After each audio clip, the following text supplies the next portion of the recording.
31,350টির মতো বিদ্যালয় ছিল। তার মানে 26,193টা জাতীয়করণ হয়েছে। টোটাল ছিল 31,344টা বিদ্যালয় ছিল।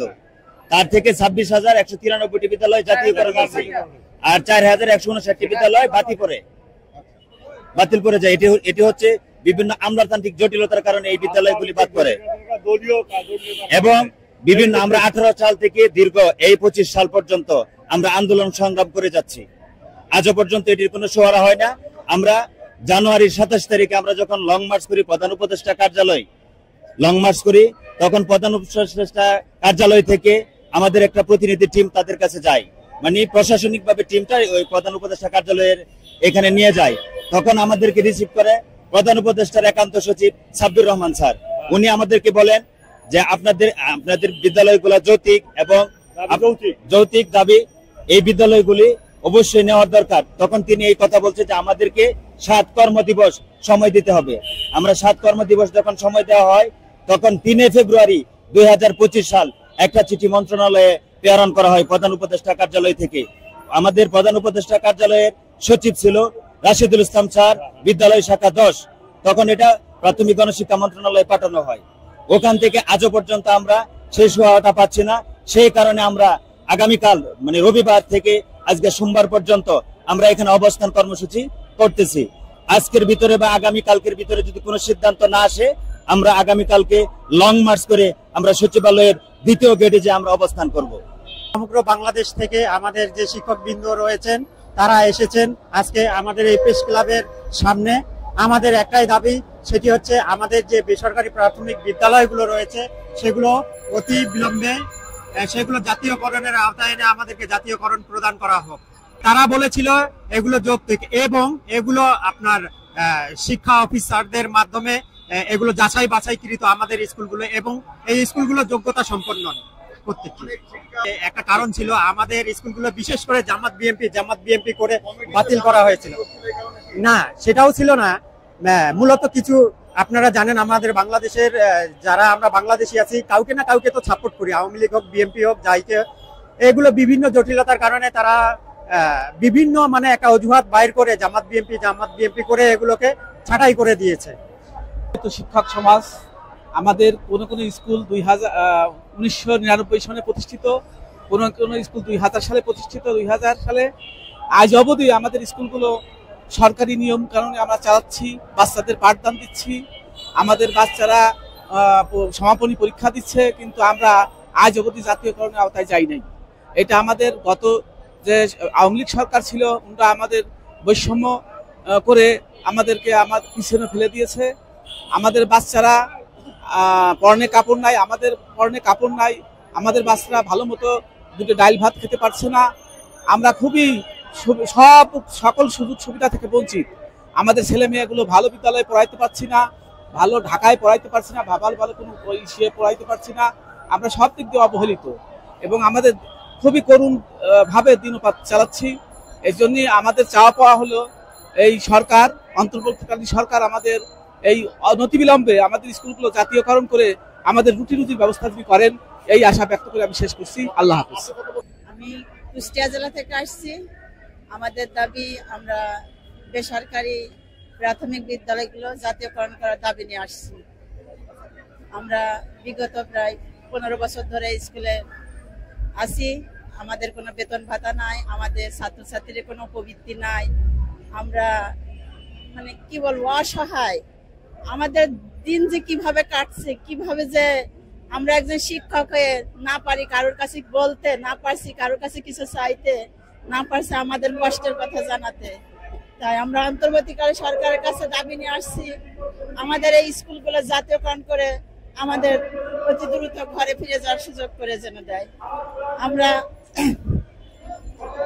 আমাদের ছোট ছোট সন্তান রেখে আসছি, আমাদের সংসার ছেড়ে এখানে আজ রাজপথে আসছি। কেন আজ শিক্ষকরা কেন রাজপথে থাকবে? অন্তর্বর্তীকালীন সরকারের আমার কাছে দাবি, শিক্ষকরাই তো দেশের মানব জাতি করার কারিগর, কিন্তু তারা যদি আজ রাস্তায় থাকে তাহলে দেশের কি মূল্যায়ন থাকতে পারে? তাই অন্তর্বর্তীকালীন সরকারকে জানাচ্ছি, তিনি যেন আগের সরকারের মতো যেন আমাদের অবহেলিত না করে, তাই তার কাছে আসছি তিনি আমাদের জাতীয়করণ করে ঘরে ফিরে যাওয়ার সুযোগ করে দেন। আমি 13 বছর হচ্ছে, 13 বছর আছি, 13 বছর ধরে এখানে আছে। এখন আমার তার বয়স নাই, চাকরির বয়স না, আমি তার অন্য কোথাও যেতেও পারছি না। আবার যে স্কুল ছেড়ে দেবো তাও পারছি না। মানে কোমলমতি যে শিশুগুলো আছে, আমাদের আশেপাশে কোনো স্কুল নাই, আমাদের গ্রামে একটাই মাত্র স্কুল, সেখানে আমাদের এলাকার ছেলেমেয়ে লেখাপড়া শিখছে, কিন্তু তাদের মুখের দিক তাকে তার ছেড়েও দিতে পারছি না। এরকম এই অবস্থান কর্মসূচিতে আমার যোগদান অংশগ্রহণ করার জন্য আমি আসছি কুড়িগ্রাম জেলার নাগেশ্বরী উপজেলা থেকে। আমার বিদ্যালয়ের নাম হচ্ছে পশ্চিম সুগতি বেসরকারি প্রাথমিক বিদ্যালয়। আমরা সে 2013 সাল থেকে অবহেলিত বঞ্চিত। 2013 সালে 26,193টি স্কুল জাতীয়করণ করার পর আমার স্কুলগুলো বিভিন্ন অফিসের উপরন্ত মহলের অন্যরকম চাপ প্রয়োগের কারণে স্কুলগুলো বাদ পড়ে যায়, কিন্তু সেই স্কুলগুলো আমরা এখনো চলমান আছে। আমাদের এই স্কুলগুলো আমাদের নিজের অর্থায়নে ক্লাস, স্কুলের সকল কাঠামো, সকল প্রকার কার্যক্রম চালু অব্যাহত রাখছি।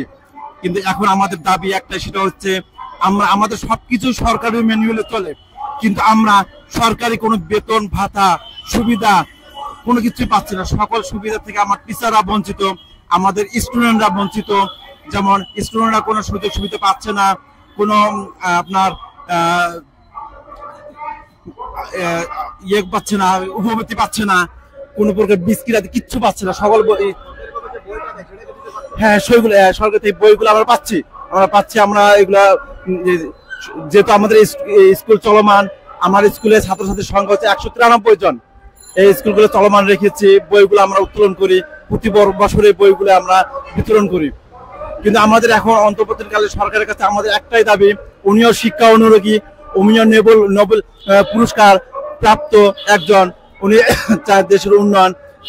তার পরিপ্রেক্ষিতে আমাদের একটাই দাবি, আমাদেরকে জাতীয়করণের আওতায় নেওয়া হোক এবং সকল ছাত্রদের যেন আমরা শিক্ষক হিসেবে মানে তাদেরকে শিক্ষাদান পাঠদান করতে পারি, এবং কারিগর হিসেবে আমরা শিক্ষক তাদেরকে যেন সুশিক্ষা শিক্ষিত করতে পারি। এই নিয়ে আমরা আজকে এই অবস্থান কর্মসূচি শুরু। নতুন বাংলাদেশ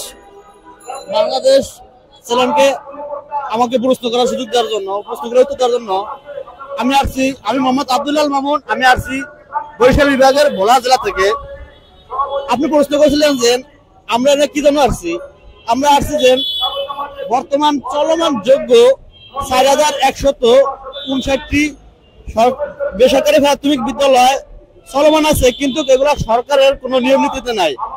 এই স্কুলগুলোকে জাতীয়করণের দাবি নিয়ে আমরা গত 25, 26, 27 জানুয়ারি প্রেস ক্লাবে অবস্থান কর্মসূচি পালন করি।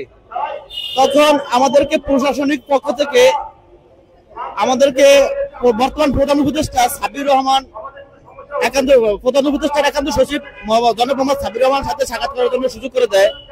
তার সাথে সাক্ষাৎ করার পরে তিনি আমাদেরকে একটা আশ্বাস দেন যে 7 কর্মদিবসের ভিতরে তারা মন্ত্রণালয় প্রধান উপদেষ্টার নিকট একটা চিঠি প্রেরণ করবে।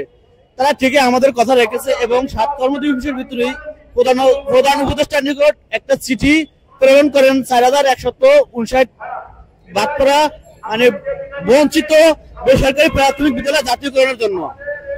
এই চিঠিটা আমাদেরকে দ্রুত বাস্তবায়ন করার জন্য আমরা আজকে 16 এবং 17 ফেব্রুয়ারি এ জায়গায় আজকে 2 দিন অবস্থান করি, যাতে আমাদের স্কুলগুলা যাচাই বাছাই করে মন্ত্রণালয় থেকে চিঠি প্রেরণ করে অতি দ্রুত জাতীয়করণের আওতায় নিয়ে যাওয়া হোক।